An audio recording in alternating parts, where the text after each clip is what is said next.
Welcome to another episode of Daily Gym. How do I set myself up for success on a daily basis?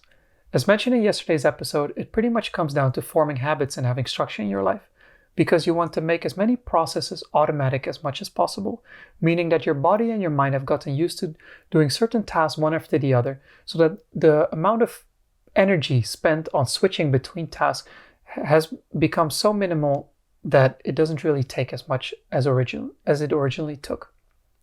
As promised in yesterday's video, in today's video I'll talk about a process I used with somebody else to change the way his weekly schedule was set up so that he's now setting himself up for results on a consistent basis. Step number 1, defining your working hours.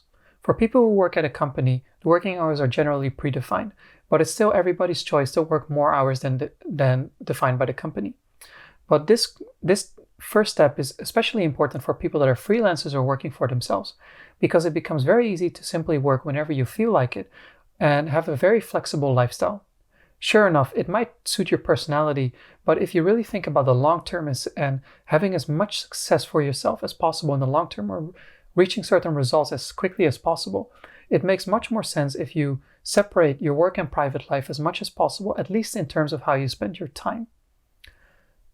Step number 2, once you've been very clear for yourself, you work from these hours to these hours on these particular days. I then ask you to make a list of activities that need to be taken care of in that particular week. I try to separate them in 3 groups: activities or tasks that need to be taken care of every day or every week for my business, a second group of tasks that have to be taken care of on a daily or weekly basis for my private life, and finally a third group of tasks or activities that have to be taken care of that particular week, irregardless of work or business. It's simply to give myself more structure in terms of what the purpose behind the tasks is, which I then later slot into my weekly schedule. Which brings me to step number 3. Once you've defined the hours and know which kind of activities you need to slot into your week, you then have to fill in which commitments you've made with other people, whether it's colleagues, subordinates, superiors, but also friends or family members. Because whatever commitments you've made are probably ones that you cannot move.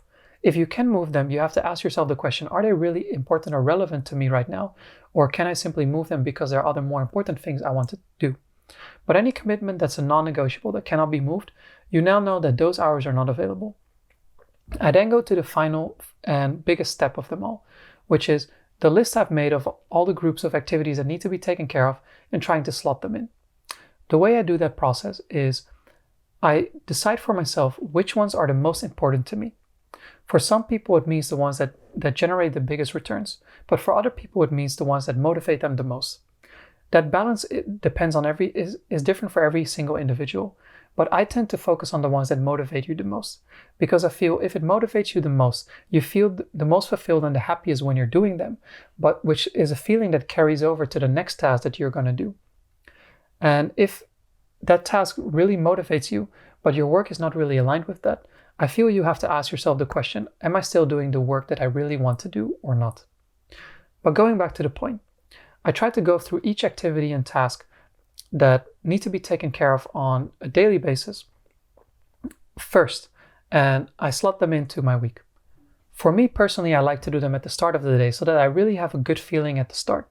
Because by doing all those tasks consistently, I create a process, and when I finish that process by 10, 11, or 12 or 10, 11 a.m. or by noon, I then already feel like my day is done. All the things that I want to do on a daily basis have been taken care of, and I can now focus on the things that are the bonus, that are the additional things. But again, which category you start out with first all depends on you. Once I've filled in all my daily tasks, whether it's for my private life or my business, I then try to think which tasks have to be taken care of this particular week, and I try to slot them into the remaining hours. Sometimes you will realize that there are tasks that cannot really be taken care of because all my hours are already filled up. In that case, again, you have to think about, is this task really important or not? If it is, probably find somebody else to do it because your hours are already full. Or try to see, are there other tasks that simply are not so important that are originally put there? The whole point about this is being as critical with yourself, your time, and activities you want to take care of as possible.